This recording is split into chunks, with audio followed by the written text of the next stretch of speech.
आज आत्ताच 2 तासापूर्वी या महात्मा गांधी विद्यालयात शिक्षण घेणारे जे 3 विद्यार्थी होते, त्या 3 विद्यार्थ्यांना या छोटासा हा जो ब्रिज आहे, हा शिवसागर हॉटेलकडे जाणारा जो काय रस्ता आहे, हा छोटासा पूल आहे, हा ट्रॅक्टर होते त्या ठिकाणी त्याच्या मागच्या बाजूला 3 अल्पवयीन विद्यार्थ्यांना ST बसने जोराची धडक दिलेली आहे. त्या धडकेमध्ये वीर शिंदे अवसरी हा जागीच गतप्राण झालेला आहे.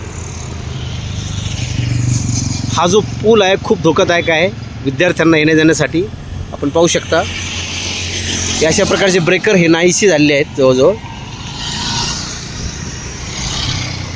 या ब्रेकरचा फक्त रंग राहिला आहे. अनेक वेळा हायवे प्रशासनाला, महात्मा गांधी कॉलेजचे शिक्षक असतील, स्थानिक नागरिक असतील, सर्वांनी फोन करून कळवलं होतं, परंतु आज नाहक ते हे जे 3 विद्यार्थी आहेत, त्या विद्यार्थ्यांचा बळी जोरामध्ये वाहने आल्यामुळे 3 विद्यार्थ्यांपैकी एकाचा बळी गेलेला आहे.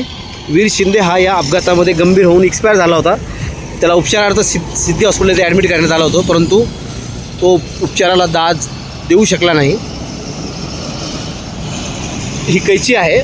या ठिकाणी डाव्या बाजूला आपण पाहू शकतो, मी दाखवतोय महात्मा गांधी विद्यालयाची विद्यार्थी, शेकडो हजारो विद्यार्थी रोज या रस्त्याने ये जा करतात. हा जो सिमेंटचा दर्जेदार रस्ता आहे, हा फक्त कॉलेजजवळ आहे, परंतु अक्षरशः कॉलेजचं जे काही जो काही साईड रस्ता आहे त्याला मुरूम नाही. हीच जी अवस्था आहे, यापेक्षाही दयनीय अवस्था. मंचर बस स्थानकापर्यंत मुलांना जीव मुठीत धरून चालावा लागतो.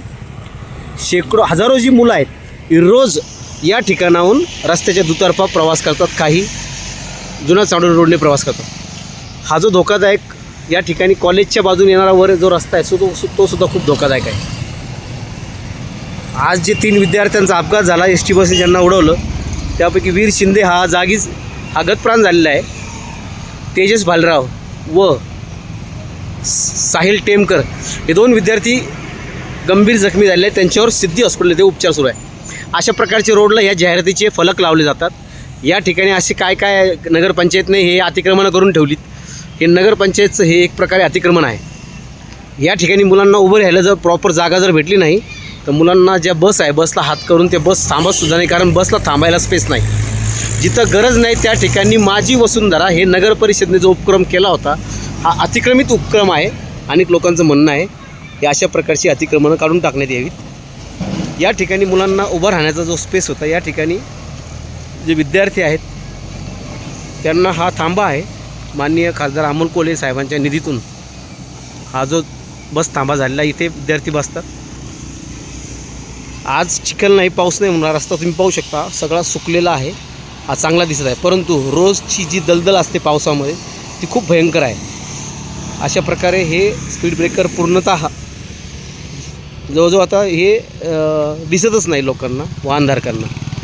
आणि नाहक जे विद्यार्थ्यांना जे आहे, पालकांना, वाहनधारकांना या ठिकाणी हा जो आहे हा एक प्रकारे मौत का कुआ होत चाललेला आहे.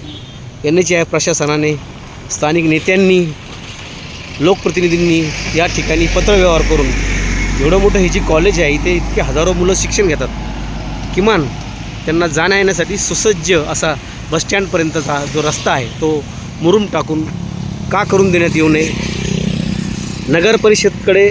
मंचर नगरपंचायतकडे हा रस्ता सध्या NHAIने वर्ग केल्याची माहिती फक्त तोंडी आहे, परंतु सगळीकडूनच हात झटकण्याचा प्रकार हा सुरू आहे. परंतु तोपर्यंत कित्येक कोवळ्या जीवांचे प्राण जातील हा प्रश्न अजून या हायवेच्या डांबरामध्ये दडलेला आहे. अयूब शेख, तेज तुफान न्यूज, अण्णासाहेब आवटे कॉलेज, मंचर.